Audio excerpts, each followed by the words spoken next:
I can see that the number of participants is going up, so just wait until the number of participants stabilizes a bit, and then we'll begin. Maybe it's stable now. Oh, no, still going up. Anyway, I think we'll start. Hello, everybody. Welcome to this third webinar in the Southampton Institute for Arts and Humanities series Reset 21. My name is Joanna Safar. I'm a professor of archaeology at the University of Southampton, and I'm one of the co-directors of the Institute. And the Institute exists to develop and advocate for arts and humanities based led research for social benefit. So we do a lot of engaging outside of the academy, thinking of the ways that arts and humanities research can really contribute to society.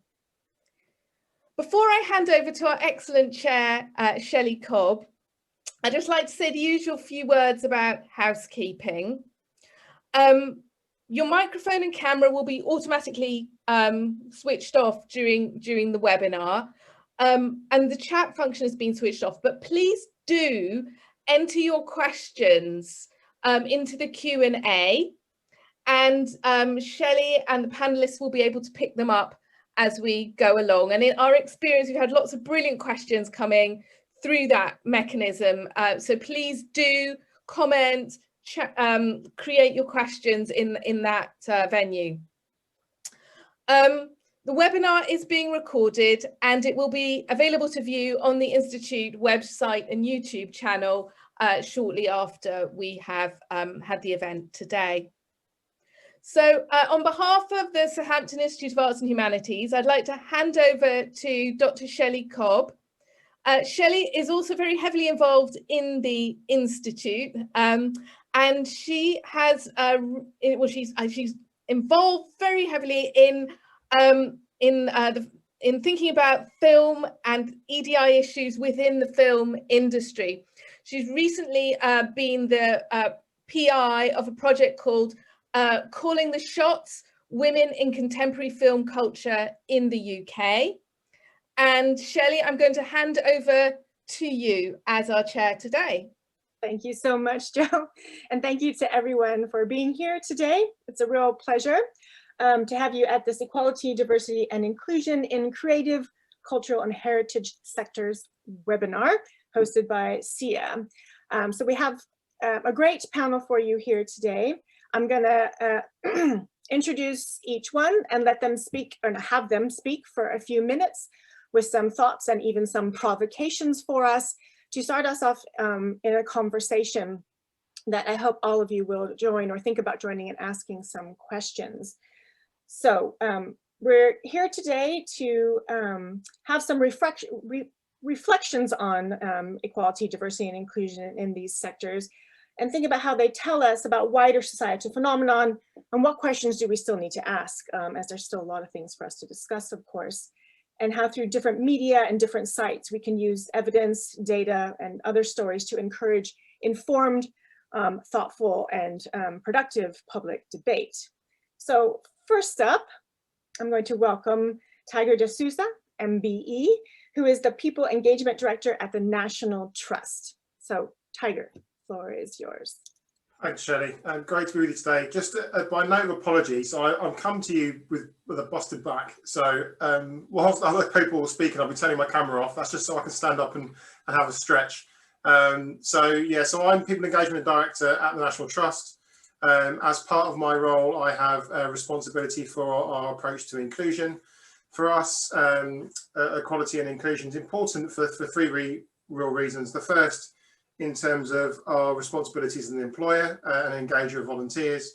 The second, because we are a visitor attraction and a membership organisation, and we've got a responsibility to those people who are our supporters and want to engage with us. And thirdly, because we are responsible for history that we hold in care for and for the benefit of the nation.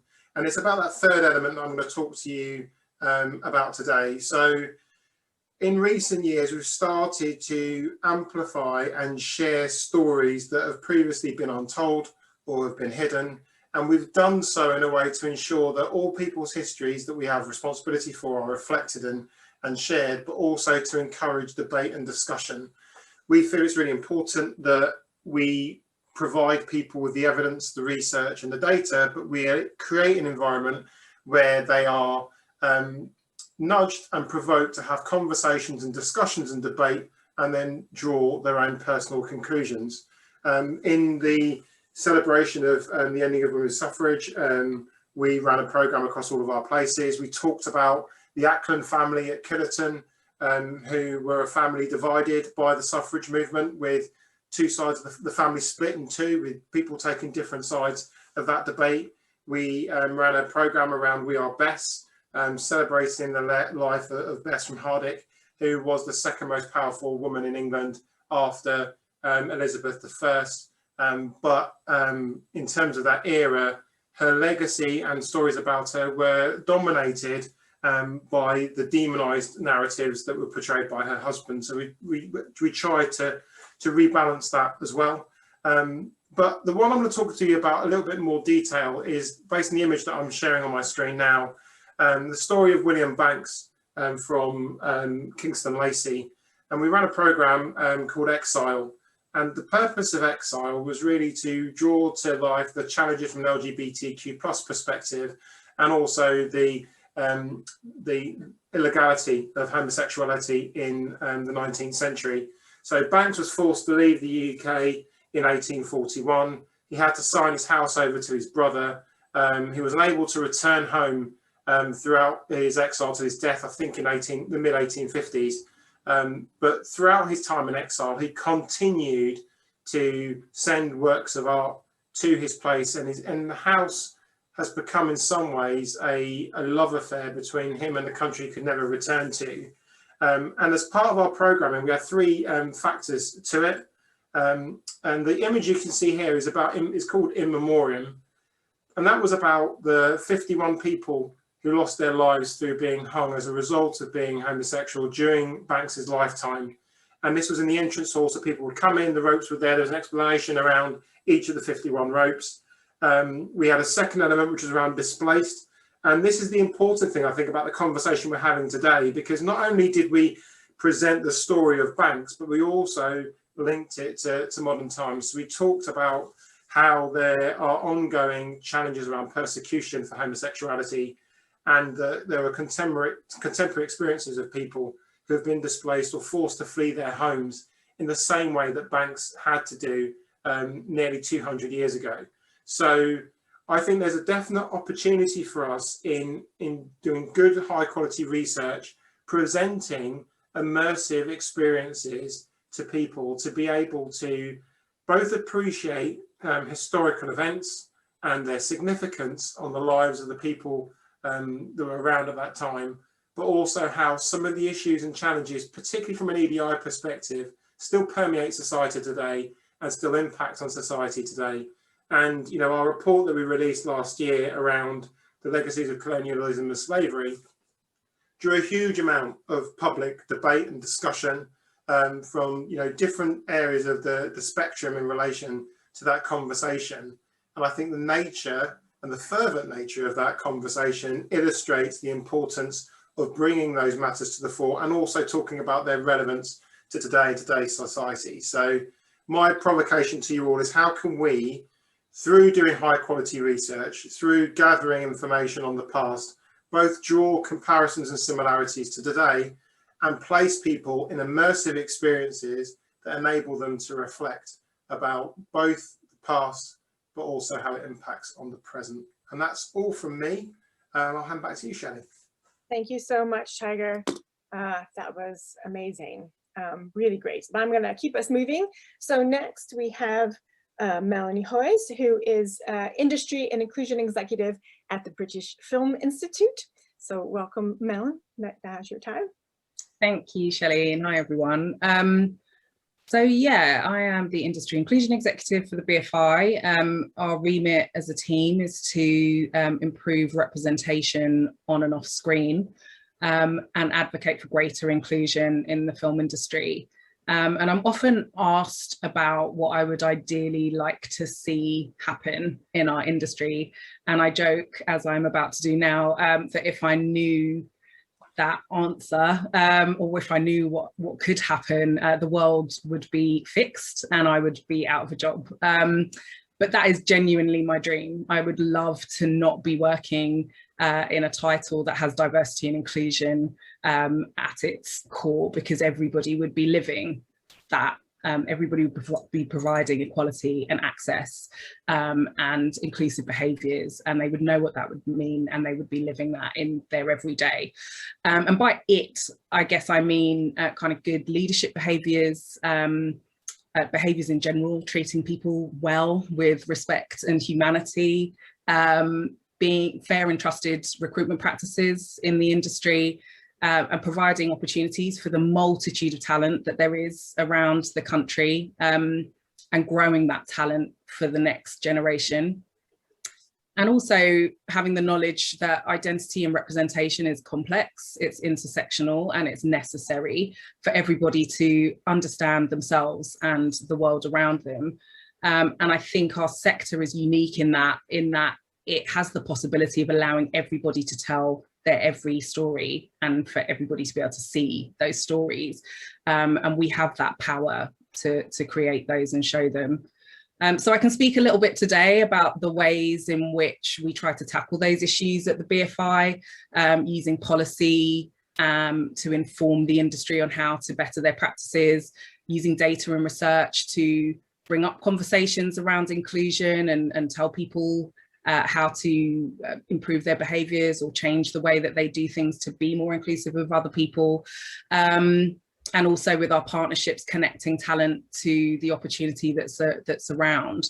And I can also talk about how difficult some of those things are and how long it takes. But how long does it take really? How long is it that we have to wait? If we can switch up our working practices in COVID within a week to all be working digitally because of a global pandemic, why is it so difficult for us to shift our thoughts and our practices around inclusive behaviours? So what is holding us up from moving all of this forward? So I'm really interested today in learning how we might be able to do this, how we do it together and quickly, so I can be out of the job. So thank you. Thank you, Mel. That was amazing. Yeah, living inclusion. I just immediately wrote that down because it sounds like a tagline. No, it shouldn't, because it's a reality thing that you were talking about. But that's great. We're already picking up some similarities, already thinking about stories that are told and who gets to tell those stories and how they're told, and having conversations through stories, which is something that SIAH is really thinking about in terms of, we can have data and numbers and all kinds of research, but what kinds of stories and narratives do they tell, and how can we make them do the kind of things we want them to do, but also just making things work. Yeah, like making things work and doing it faster, quicker, and not waiting any longer. Great. So next we have Annemiek Saha, is a senior lecturer in the Department of Media Communications and Cultural Studies at Goldsmiths at the University of London. So welcome, Annemiek. It's over to you. Hey, Shelley. I assume you can hear me. Yeah, apologies about my lighting. I forgot it was half term and I've been turfed out of my usual workspace, but hopefully this lighting will bring some drama to my talk. So yeah, I'm an academic. I'm interested in issues of diversity in creative and cultural industries. I'm specifically interested in racial inequalities, and I've conducted some research, quite a bit of research the last few years on this specific topic. And I just want to start off by drawing on some research I did on the publishing industry, which was a project called Rethinking Diversity. I do this a lot when I say diversity, as will be made apparent shortly, hopefully. Yeah, it's called Rethinking Diversity in Publishing. If you're interested in the report, you can download it at rethinkingdiversity.org for free. And basically, I just want to, publishing is quite an interesting case study because for all kinds of reasons, diversity is way high on the agenda. Like everyone is on the diversity, dare I say, bandwagon at the moment, or at least to be complimentary of them, it is high on the agenda at least. And in our kind of research into the publishing industry, we spoke to over 120 people who work in the industries. white and non-white, across all levels, sectors, and so on. And generally, as I said, everyone's on board with diversity, and it got articulated in two ways. Firstly, in terms of the moral imperative of diversity, and second, in terms of the economic. So in terms of the moral imperative, everyone was in favor of diversity. No one was in denial about issues or about the lack of diversity in either the people who work in publishing or the books being published. I mean, maybe that's because of by virtue of me being the one interviewing them. But nonetheless, everyone was for it, and they often this came out of the very liberal nature of publishing. These people think that publishers think of themselves as very liberal and open-minded, so it's genuinely embarrassing for them that the fact that in their industries, their publishing houses remain overwhelmingly white. Also, though, there was a fear of backlash. So there is a fear that if they don't do it right, they are going to be called out for it by audiences and social media for all its kind of horrible downsides. Actually, has played a key role in shifting debates and diversity in the industry. But also there was a very strong economic case made for diversity, that publishing more diversely will help publishers reach more diverse audiences, and that will have commercial benefits. And often they talked about it in terms of diversity being a kind of very imperative of publishing. That is all about producing original new voices. So there was a kind of sense of, well, why wouldn't we want more diversity? This may, this is the kind of this is the core of publishing, if you like. Needless to say, though, well, I guess there's the big kind of contradiction we found is that publishers felt that, well, the moral and the economic go hand in hand, right? There's a case for both. But nonetheless, this is having absolutely no impact, certainly in terms of the numbers of racialized minorities working in these industries. It's hard to tell whether it's having an impact in the kind of books being published by writers of color. Research shows that actually it's kind of, despite all these attempts, that actually it's staying very stationary. And I guess the point is, and this is the second part of my intervention, is that I think there's a problem with the notion of diversity itself. And it's not so much that the initiatives in place are not working, but I want to suggest to you, or they're not properly invested in, or it's just lip service. But actually, I want to see diversity as the way it is conceptualized. And sorry, this is me with my academic hat on. I think it's a problem itself. It's seen as an additional extra. It's seen as something to add onto existing creative and culture industries. It's a way of not talking about certain things, like using the word racism, or even racial inequality for that matter. And of course, we can extend this to class inequalities, ableism, gender inequalities in terms of the ability to women to move into the higher upper echelons of the industry. So I want to give a shout out to all the amazing practitioners, activists, campaigners, many of them on this panel and in the audience, who are doing amazing work within these paradigms of diversity, inclusion, equality. But I want to suggest to you that maybe it is the language itself that is the problem, and the way that we talk about these issues is the problem. I'm going to come back to that in a moment, but I think that, and this is my kind of provocation bit, is that I think that if we really want to deal with racial and other forms of social inequalities in creative and culture industries, it's about economic redress. For me, the issue of diversity in CCIs is not just about numbers, but it's about, as Tiger and as Mel have alluded to, it's about whether people from minoritized communities are able to tell the stories that they want to tell. And in recent years, though, I just want to say, I want to acknowledge that there have been some amazing interventions by Black, Brown and Asian culture producers, not in terms of like, particular films or books or television shows that have been released, but in the proliferation of platforms that have allowed people from minoritized communities to tell their stories and distribute them in the ways that they want to.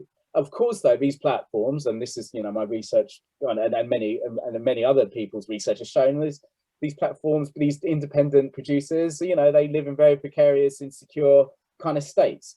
So what I want to suggest here, and this is where I get very provocative, is I think we need to change the language. We need to transform the language of diversity to a more radical language of reparative justice. So if you think about, very quickly, if you think about the ancestors of Black Asian communities in particular in the UK, were subjected to a form of symbolic violence in that they, in times of colonialism and empire, they were denied. Their stories, experiences were histories. They were denigrated, disavowed, and indeed silenced. So I think a form of reparative justice that invests in, or rather gives money to economic redress, as I say, to the support of those new platforms, I think is, you know, if we frame it in terms of reparative justice, I think that can actually do radical things to the creative and cultural industries in productive ways. So again, this entails forms of economic redress, and the official funding, you know, state funding of minority-led, minoritized-led kind of platforms. While that, you know, and we've seen examples of this. I think the Black Film Workshop, kind of from the 1980s, is an example of something that received state funding, public funding, albeit from the GLC and Channel 4, and led to a widening of representation, a radical depiction of Black communities and histories in the context of Britain. And yes, so I think that's, let's leave it at that. I think that I want to argue for leaving behind this language of diversity, leading to a form of reparative justice. I think that I just want to finish off by saying, if we just focus on diversity, inclusion in terms of numbers alone, I think this is like incredibly limiting and doesn't really get to the crux of the issue. And that is whether Black, Brown, Asian cultural producers have the same creative freedoms as their white counterparts, or indeed even the freedom to fail as their white counterparts. For me, that is the crucial issue. And I think a form of reparative justice is a way of starting to think through how we can actually support and, you know, kind of real meaningful interventions made by people from these minoritized communities for the good of the nation, in the way that, yeah, the previous talks have kind of alluded to and articulated much more eloquently than me. So thank you. No, that was great, Anne. Thank you. And so I don't want to talk too much, because I don't want to kind of soften anything you said there at all, because economic reparations, structural change, and that economic sharing of resources, making sure people have the resources to do the work and tell the stories that they want to tell. And thinking about changing the language, you know, I think the language has changed over different times, whether it's from multiculturalism, diversity, or whatever. Sometimes they run out, but they do avoid those harder words, well, supposedly harder words for some of that, you know, for some of us that need to be said around racism, sexism, and others. So lots of things to pick out there in terms of also thinking about who's making what where, and out maybe outside the mainstream system, and that we don't just have to tinker what seems like the mainstream, but can go outside of it and change things kind of more radically in that way. So I think we're kind of really starting to talk across in the conversation, which is great. So I'll stop talking.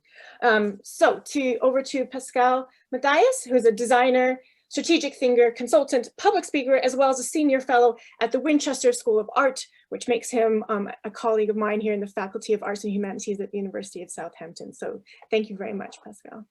Brilliant, thank you. Thank you for inviting me.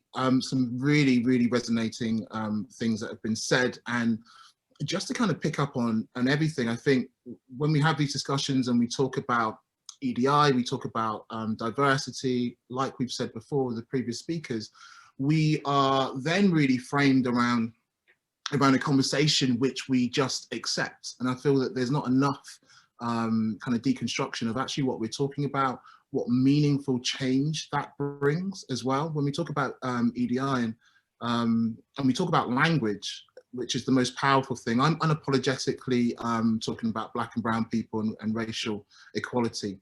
But when I say that racial equality, that frames me in terms of I'm looking for something within the future. But what we're really talking about is inequality. What we're really talking about is marginalization. What we're really talking about is non-inclusion. So where we talk about equality, diversity, and inclusivity, we're not talking about that at all. We're not really here today. We're not really talking about equality. We're talking about inequality. And that's really important in terms of language. So where I work within the education sector, I formed a group last year called FACE, Fashion Academics Creating Equality.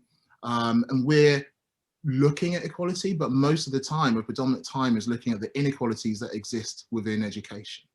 And education really is contradictory.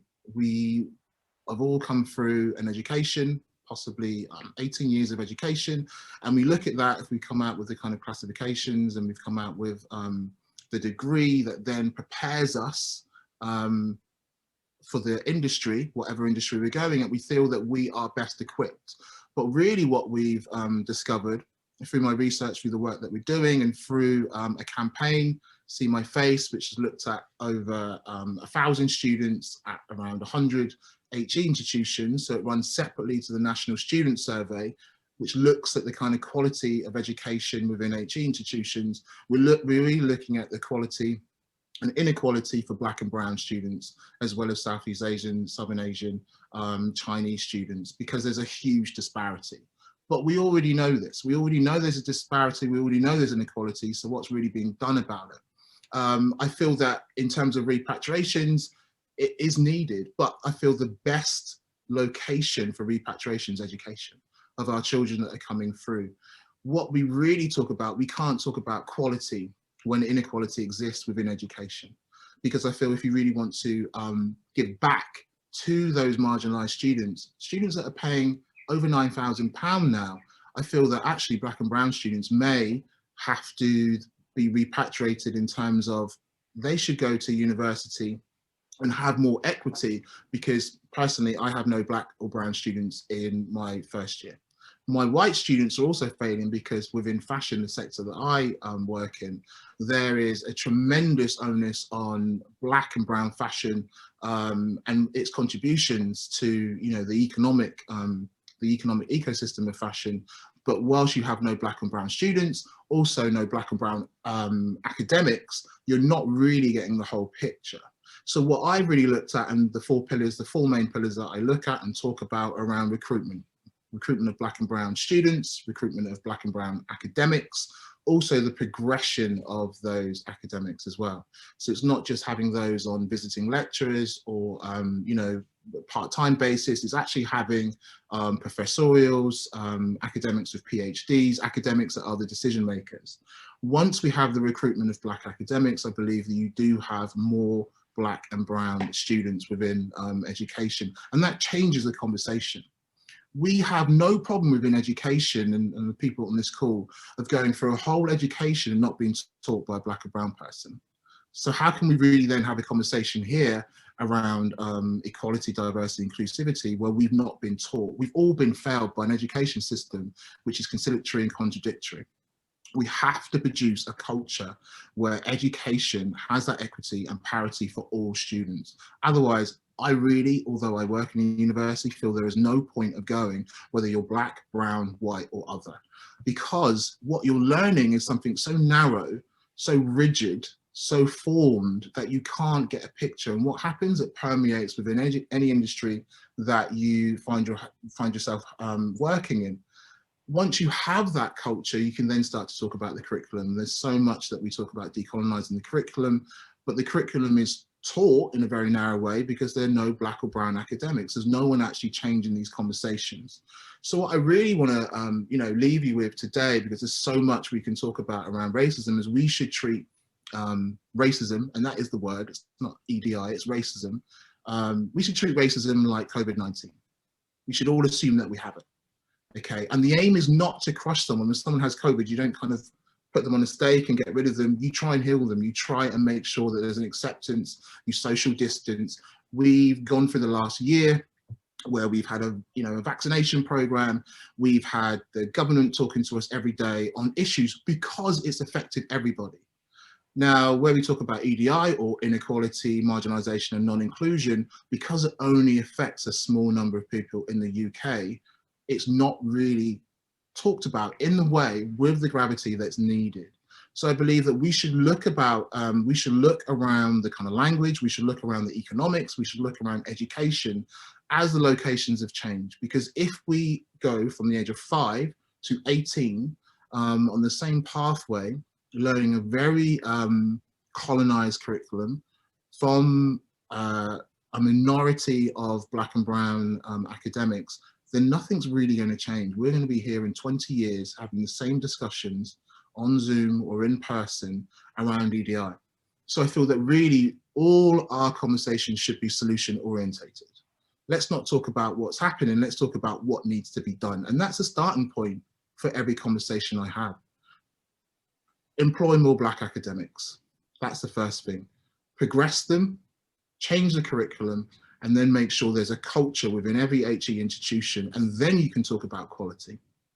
That's all I wanted to say for now. Thank you. Thank you, Pascal. There are a few questions, but I was thinking myself, you know, we've kind of come around a bit in terms of starting off with kind of thinking about education and what in education and the heritage culture and creating conversations to education in the more formal sense. And in between, of course, all these things are connected about making change now, right? And having good leadership now, as Mel said, and economic reparations now. And it seems to me like both those things have to be happening at the same time, because we know there are people out there to hire now. But we also know that, as Mel said, they need to be, you know, we need to grow talent and change talents. And I didn't know if kind of any of you had anything you wanted to ask to each other and kind of things that you've said so far around this kind of dual thing around education, and which is you know, is not sort of an amorphous thing. It is also about making change and making progress and doing real structural things, but also the kinds of, it's the combined longer term agenda along with doing things now, and saying that, you know, and changing our language now from, you know, to the vague to the more specific. Tiger, you're here. Does that mean you have something to say? Yeah, I mean, I was actually just trying to jotting down what Pascal said, because I think there's something really powerful in what he was saying around, you know, treat racism like COVID, assume everyone's got it. And I think, you know, there is definitely something about how societally we accept the fact that we haven't ended up where we are today by accident. You know, it's not been, you know, there have been deliberate things that have occurred over time that have landed us in this situation where we've got inequality in society. And I'm talking about that from a really broad kind of intersectional perspective, that, you know, all of us have very different individual and unique identities, but many of us are impacted in one way, shape or form by the constructs that we've got and that we've accepted as normal, and it will only be through working together, and most importantly through those people who, you know, are probably less impacted or less affected taking action, because the minoritized voices have been talking about the challenges. You know, there are many, you know, disabled activists out there that have been complaining about access in our society, you know, black and brown people for years talking about how systemic and institutional racism is negatively impacting on their lives on a day-to-day basis. We know what the issues are in relation to poverty, etc. But the challenge is, if it's those people that are impacted, if it's those people that are affected are the only voices that are speaking out, are the only ones who are looking for solutions, we won't get anywhere. So I think there's a real call and a real need for us to have an open conversation about what does allyship look like in the 21st century, and how do we, in the sectors that we work within, mobilize that allyship in a way that transforms the discussion from an us and them to just an us, and us with a shared commitment to resolving the challenges and the problems. That's what I want to say. Yeah, I'd second that, Tiger. I think if you look at COVID-19, it's the people that don't have it. You social distance whether you have it or not.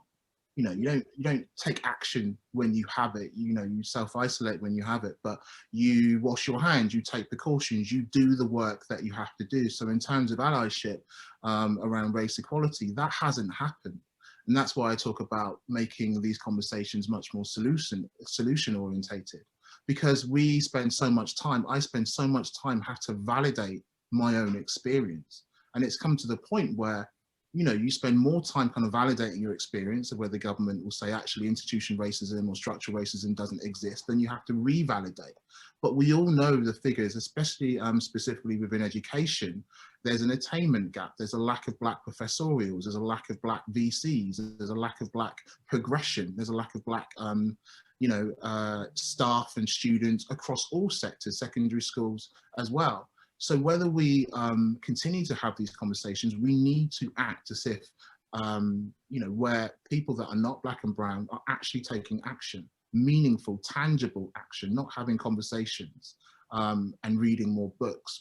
We are so long within this history, this cultural history of racism, that it's come to a point now where if there's no action, then there's more conversations, more and more conversations. Yesterday was the 100-year anniversary of the Tulsa massacre. what lessons have we learned around that? It's 100 years. We can go all the way back in terms of the abolition of slavery, but nothing's really changed. It's just shifted. Now I feel there needs to be kind of tangible action around education for me, because that is still very diversive.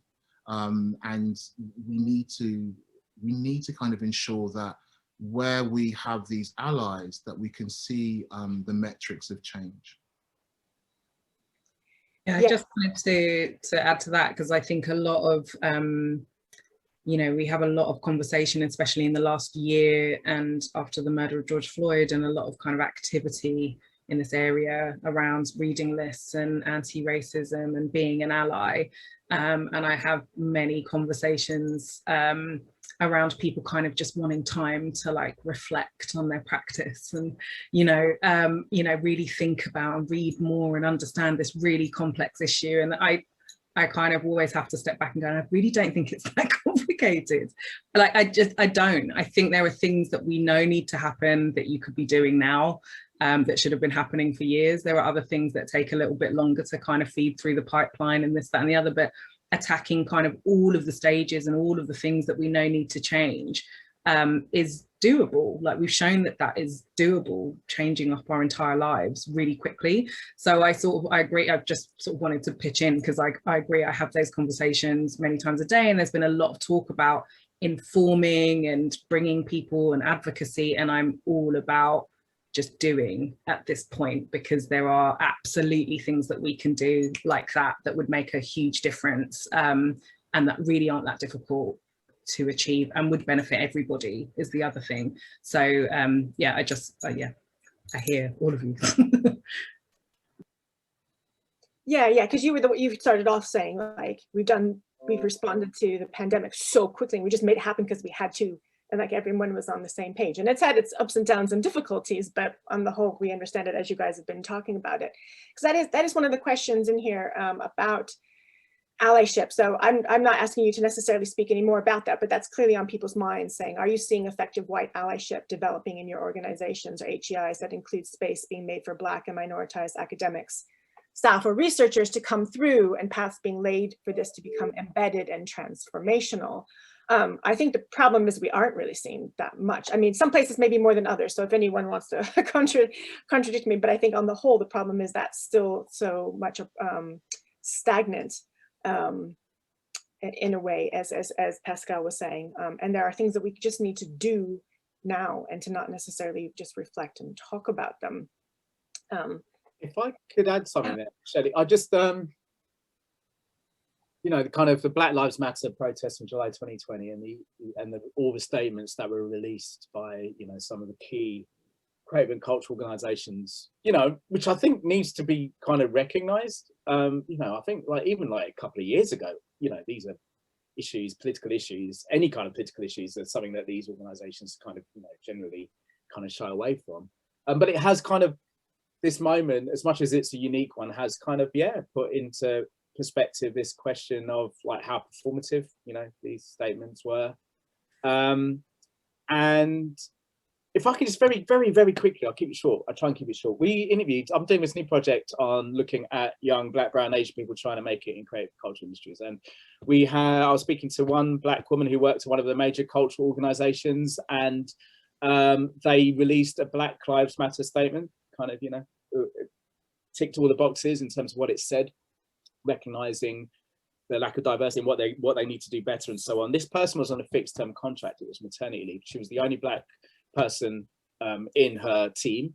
By all accounts, she got on really well with everyone, and everyone was really happy with her work. But then come the end of her contract, she was quietly let go, you know, and there was no talk of renewing and so on. And of course, I understand that during the pandemic and with lockdown, these cultural organizations were kind of hit economically and financially, but it just kind of for this person in particular, it just kind of drew attention again. Well, you released this statement.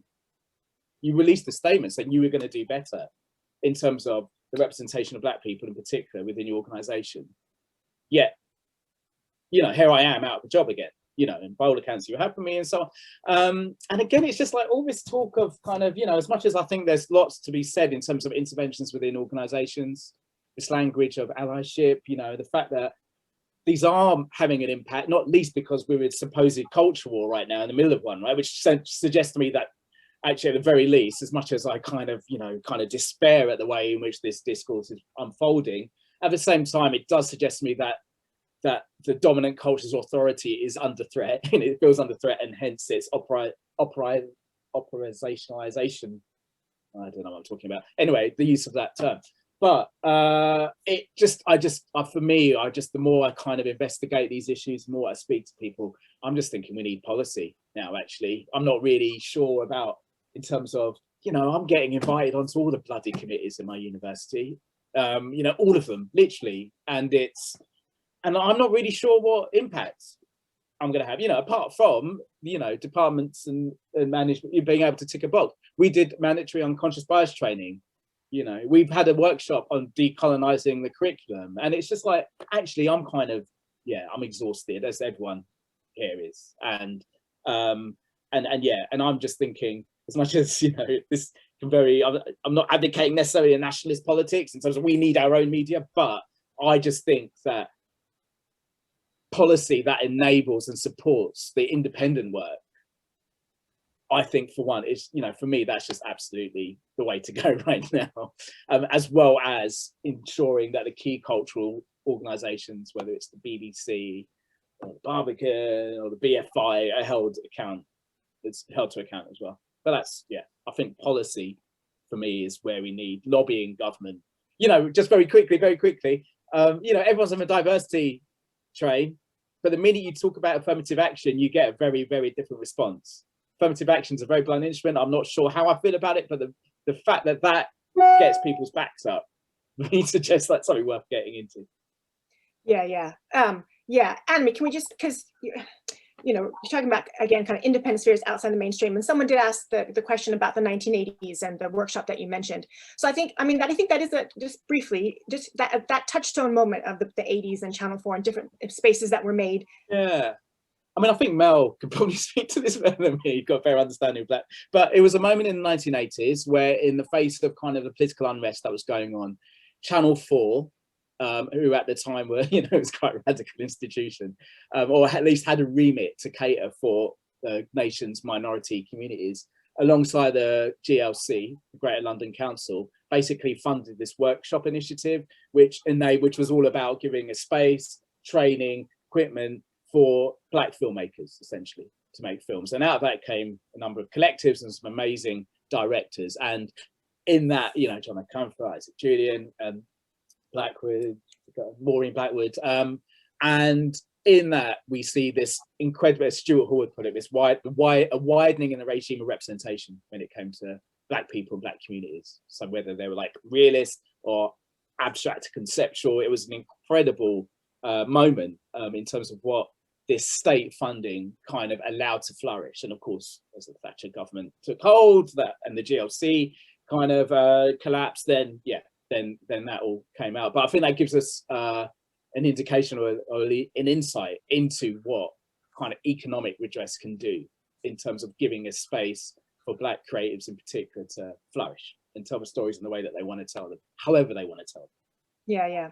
And it's not a moment I want to idealize, because it was the 80s and Thatcher, but it did come out of that moment, out of the kind of strife and anxieties around the kind of issues there, the kind of oppressions of those things that kind of came out to make spaces, because we thought we need these, and they made them. And some of that happened for women, if you want to think about them as a separate group as well. And those are important moments. So it can be an example, or at least an inspiration for things we might do now, though we wouldn't be able to necessarily do them the same. So Mel, someone is asking specifically about kind of BFI film policy, but just speak to that more generally, if you would as well.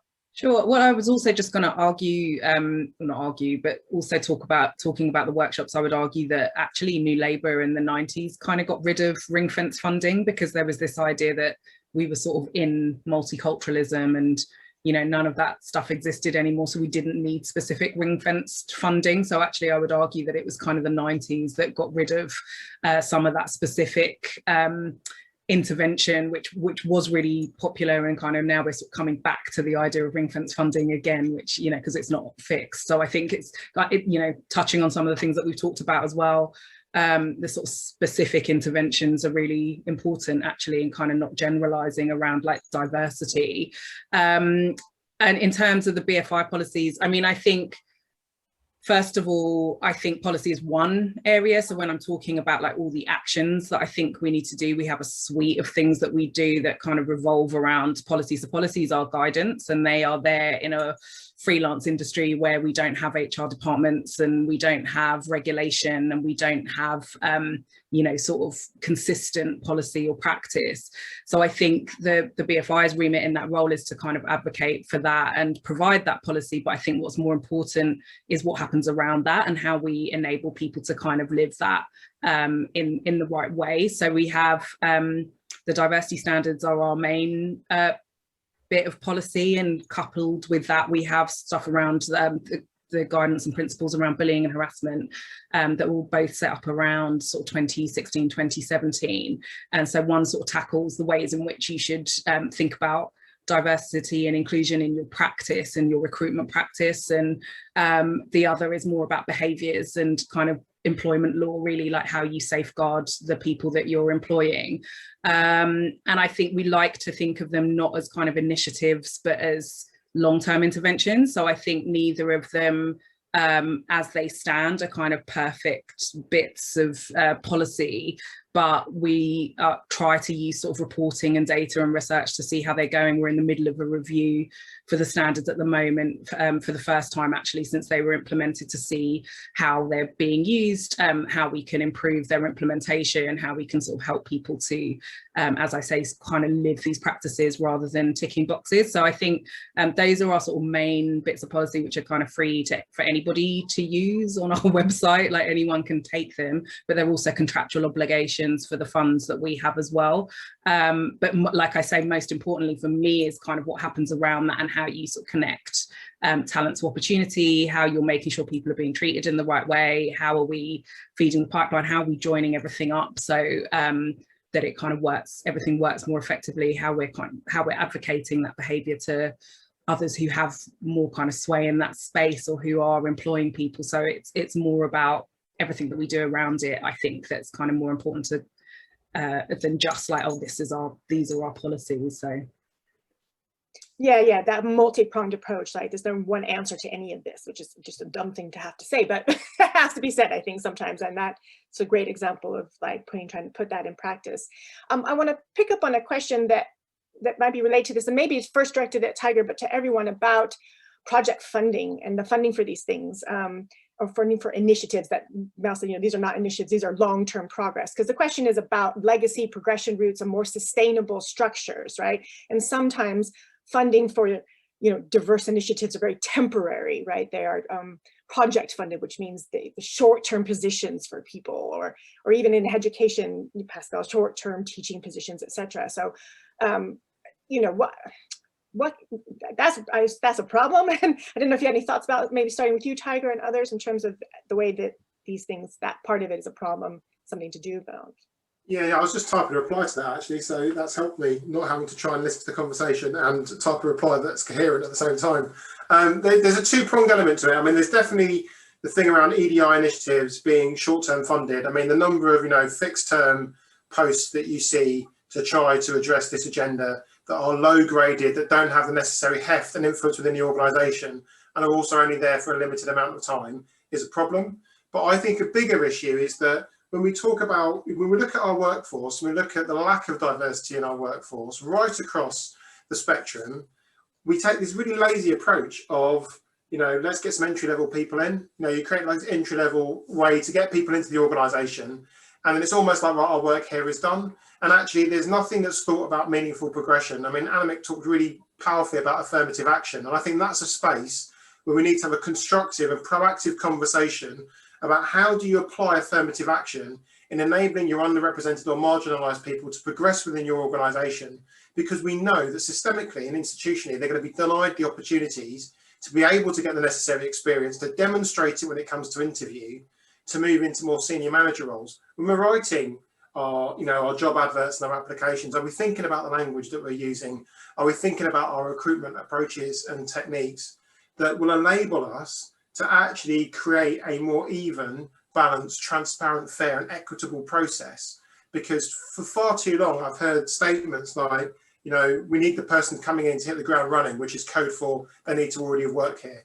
We need someone who's going to gel with the team, which means we need someone homogenous that might look a bit different, but actually thinks exactly like the people we've already got.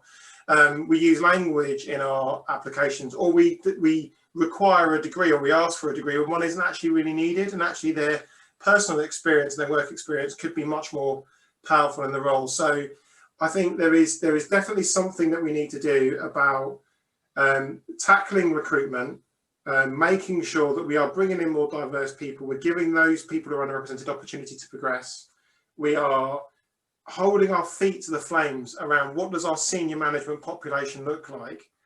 And if we are looking to invest in a programme that's about this agenda, that we make sure that it isn't a short-term programme for, you know, 6 months or a year or 2 years.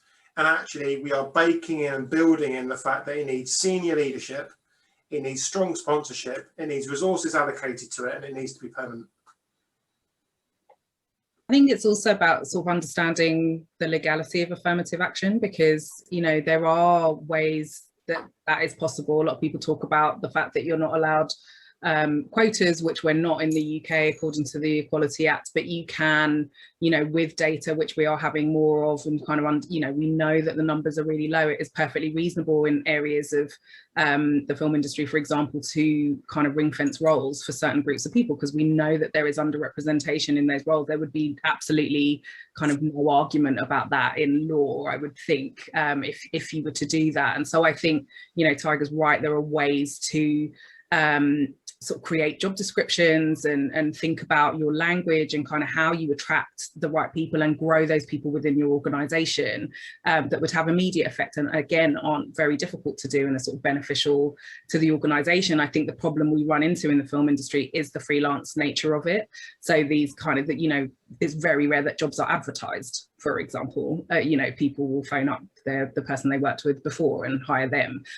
So it's kind of thinking about how you utilize that knowledge and kind of give people that knowledge to be able to do that and embed those practices. And one of the things that we talk to, there are sections in the Equality Act which would actually improve that situation for freelancers. It would allow for more affirmative action in those roles that are actually kind of turned off at the moment. So, you know, in our relationship with government, one of the things we do is kind of talk to them about that and how that would help our work. So I think there are, again, it's this kind of like full-pronged approach at like trying to deal with these things across all of those sectors to enable it to help the situation.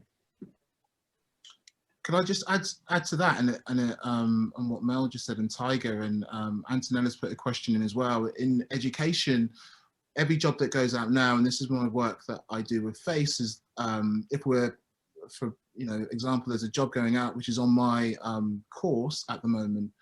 The job has to include that there needs to be a black or brown cultural specialism within the job. So it's not just senior academic, senior fellow in fashion design. It's a senior fellow fashion design with an expertise on black culture and black and brown culture, for example. What that gives you is it's in line with the Race Equality Act, and it could be a white person that comes there.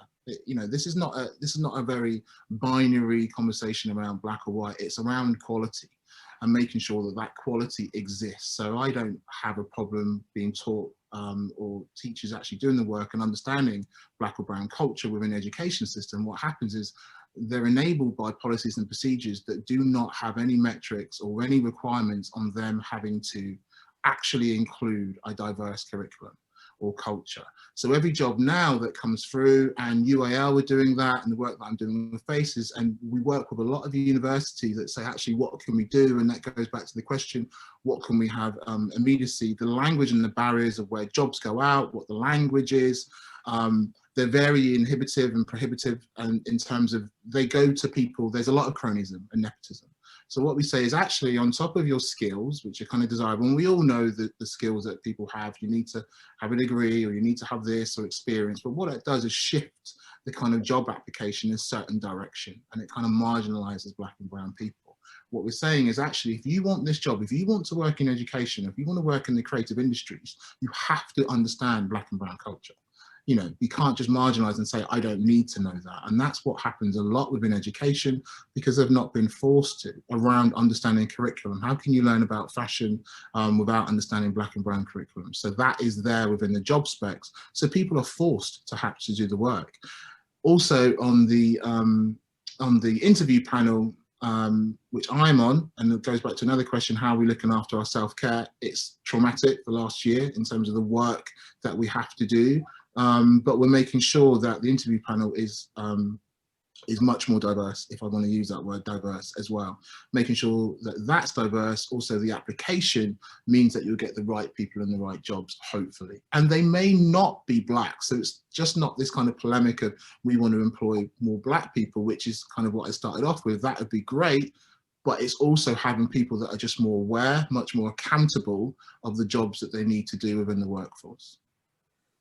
And it's really just about removing barriers. So I think a lot of what we talk about is, you know, looking at what we do already and what the barriers are to getting people on board. So I saw a really interesting job advert where they gave you all the job spec, and then you know, at some point they kind of said, but if you are really enthusiastic and interested about doing this work, but you don't have exactly this criteria, please get in touch anyway, because I think you've got to get to the point where you are growing talent and enthusiasm and kind of, you know, like a passion for the role, and seeing that as something rather than sort of ticking boxes about having 5 GCSEs that are A stars or whatever, you know, like I think it's about who's going to really want to do the work and pick that up quickly. What other skills do they have that you can grow and nurture and that are going to be useful for this work?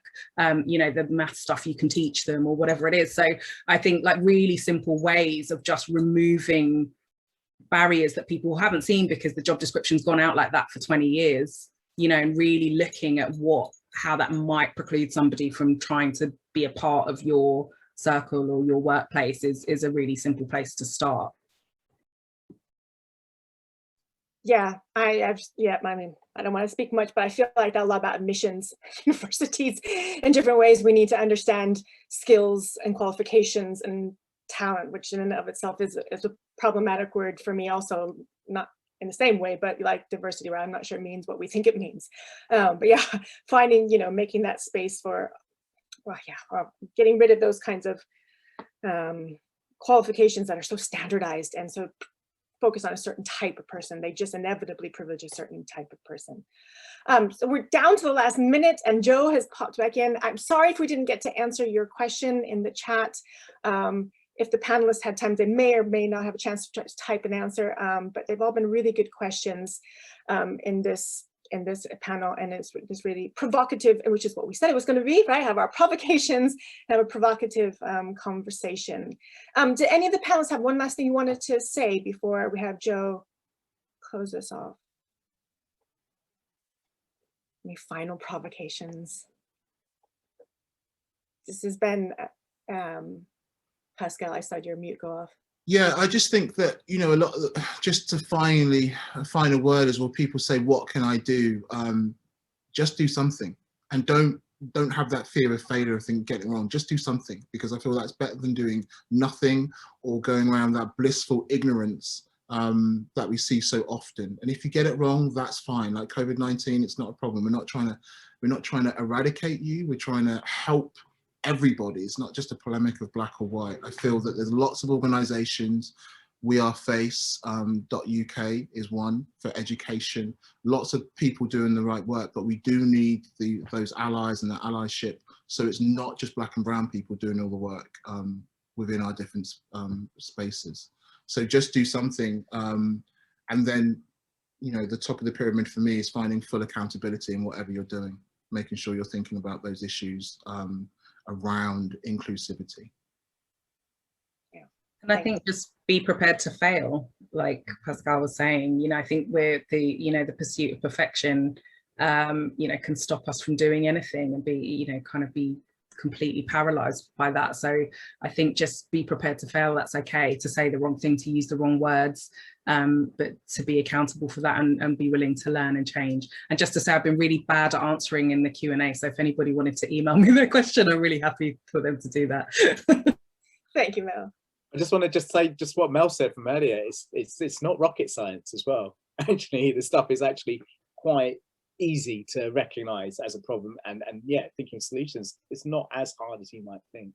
And it's certainly, don't burden the few Black and brown people, Asian people in your organization with doing that work, because honestly, you can figure it out for yourselves.